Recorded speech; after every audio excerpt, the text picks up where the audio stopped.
So welcome to another episode of SGTV. I'm Marcus Barrett and I'm here with my colleague Tim Benstead.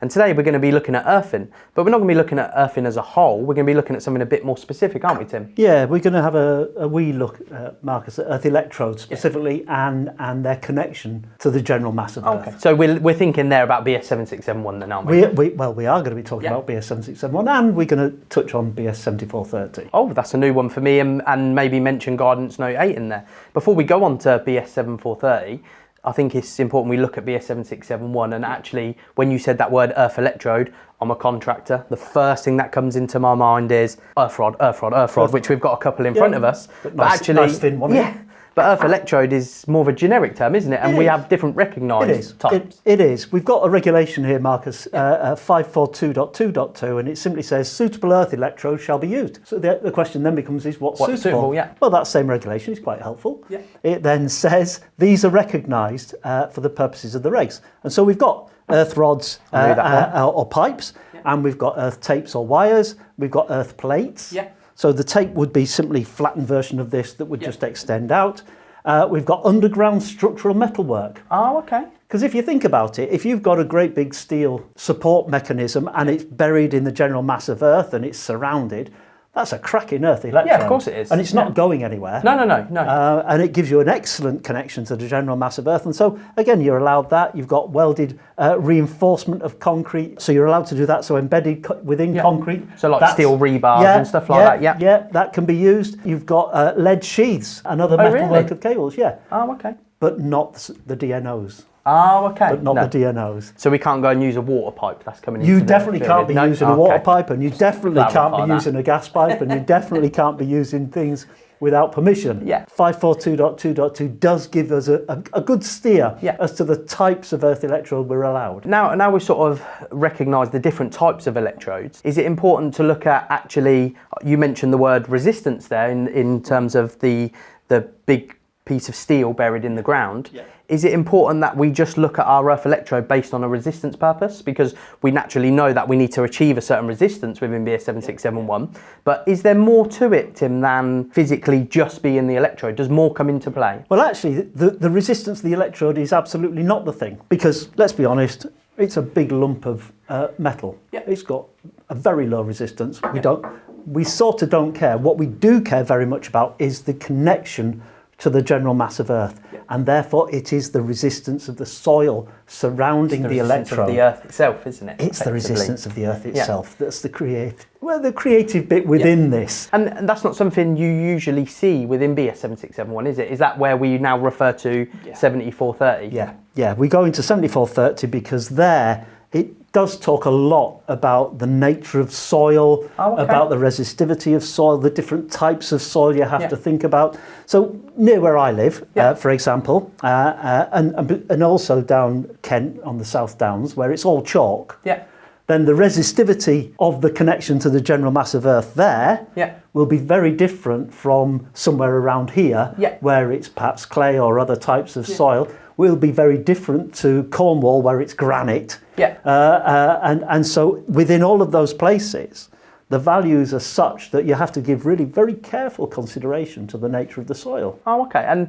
is there any aspect of it where it talks about maybe rainfall? So if you're in a certain part of the country, does that come into play at all? Yeah, well, certainly moisture content does. As does temperature and the risks of drying out and overexposing with freezing and thawing of soils. Certainly all of that will have an impact on the resistance of the earth electrode to the general mass of Earth. Really important that we get that bit thought out very carefully. Oh, okay, yeah, lovely. So again, we go to 7430 for that. Again, you won't really see that in Guidance Notes 8 or BS7671. There might be little references to it as such, but we need to really think about how we're installing these and where we're installing them. And I suppose that's where the type of earth electrode comes in, because if we do have a certain type of resistivity for a certain type of soil, then we might need to choose something different than a rod, because we might want to increase the surface area of, let's say, a tape system to actually improve our values there. But if you think about it, if you're suddenly having to try and drive something like this through granite after you've gone down the first 3 or 4 feet, it's not going to happen No. with the best will in the world. And so you're going to have to, just from a very practical point of view, go, I've got to move to a tape. Yeah. I've got to move to a plate. I've got to do something other than trying to drive something ever deeper into the general mass of Earth. Because I suppose there's an element of, as well, you can get to a certain depth and actually you can keep going and going and you're not going to get much more benefit.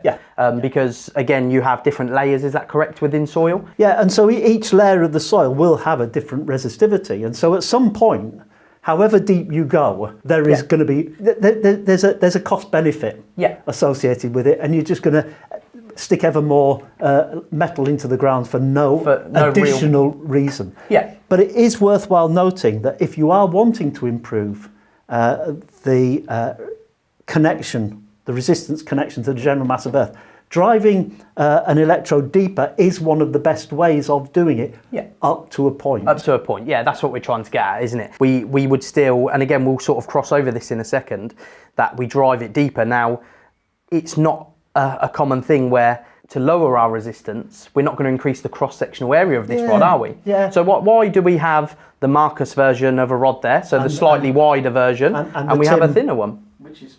It might be the older version, but let's say it's not that thin. But so why do we have different thicknesses then, if it's not about cross-section area? Because I imagine by increasing this size here, we're not going to have much benefit in terms of lowering our resistance. We wouldn't drive 3 of these in, think the resistance isn't great, we're going to take them out and put a thicker one in, are we? No, that's just a waste of money. Yeah. But if you think about it, if you are driving something like this down, it's going to have, for all that it's metal, it has more bend. Yeah. And therefore, this will be fine up to a certain depth. If you want to go deeper, you're going to go because you're giving structurally more solid, isn't it? Yeah, you're giving that a bigger thump. Yeah.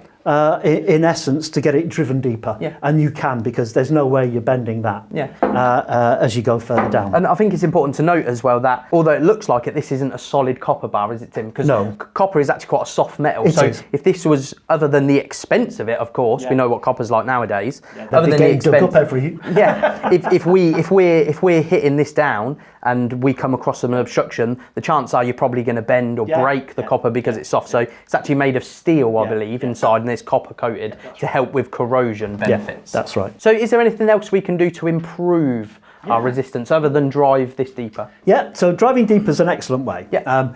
But again, we've hit to a certain point. Then you then consider, what if I parallel them up? So you might say, well, I'm going to have this one, I'll say here, don't drop it on your foot.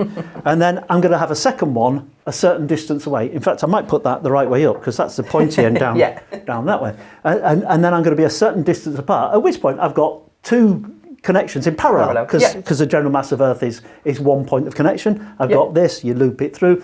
And so, although you won't halve the Earth electrode resistance, you will bring it down. And of course, you can parallel up as many times as you like, at which point, again, assuming the soil content is similar, then you will get that steady reduction as you parallel it that way. Yeah. And is there a maximum to how many we can put in parallel? There's a practical maximum in that you've got limited space in which you've got to do it. And it might I suppose it's similar to the depth as well. It comes to a point where it's not much more of a benefit from the labour point of view, the cost, the materials going in the ground. That's it. So if I was putting 2 in parallel, let's say, can I put one here?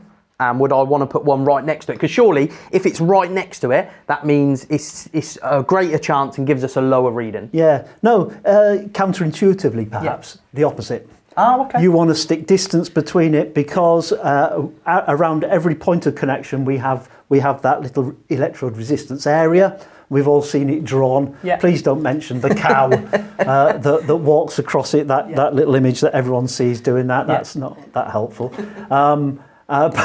But it is so if you can move a second one outside of that resistance area, then you're getting a double benefit there. Okay. So it's stick them some meters apart. Minimum of 3 meters. Minimum 3. Ideally 6. So that must be it, Tim. That must be all the improvements we can make as an electrician. You would think so. And they are by far and away the best ways of improving the earth electrode resistance. However, there is a final option. And that final option is not pouring buckets of water just before. We see that, don't we? Electricians commonly say. Just before you carry out the test, I've done the thing. And because we know that it's going to dry out, Yeah. and we need to get it when it's at its worst case in many ways. Now, what you can do is you can change the nature of the soil around the electrode, and so you make its connection to the general mass of Earth better. Oh, okay, so this is where you tell me, so I'd go down to my local wholesalers from a landscaping point of view, and I would buy some bags of soil, maybe 3 for a tenner, and I'd throw that round or dig it up and swap it with that. I mean, oddly enough, that would help. Oh, there we go. Oddly enough, that would help. You've changed the nature of the soil. Yeah. That would help. There are proprietary products available. Okay. That I don't think we sell, but they are available, and the electrode can be installed with that. Oh, okay, and that surrounding changes the resistivity of the soil over time it will do it. Oh, okay, and that can help us to improve it. So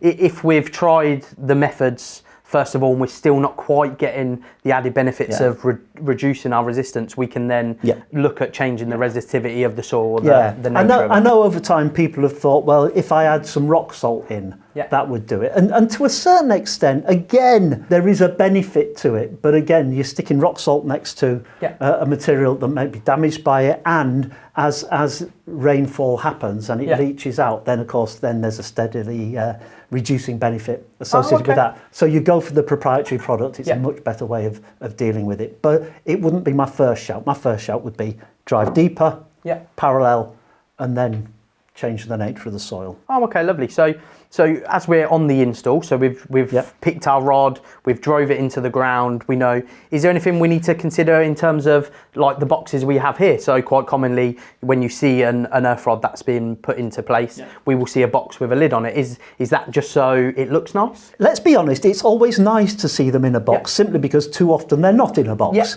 I mean, back in the day, predating me, it used to be common outside older installations where you would simply have a steel rod in and a bare conductor would be wrapped around it, because everybody had their own earth. That was common. No, we do need to have a decent connection to the earth electrode. It's critically important, because you are relying on these components to be the connection to earth. You are relying on that. We've created our own earthing system, haven't we? And being a TT or maybe an IT system as well. Absolutely so. And so what we want to do is ensure that any connection we make to that remains safe over time, and so simply leaving it open to the atmosphere is no good to us. We want something that's got to be... I suppose there's an element of maintainability as well, because if we have a box like this with a lid on top, that actually we can, if we're a contractor, we're doing an EICR or we're doing a visual inspection, we want to check that connection we can, whereas if it is left, like you said, the predates you,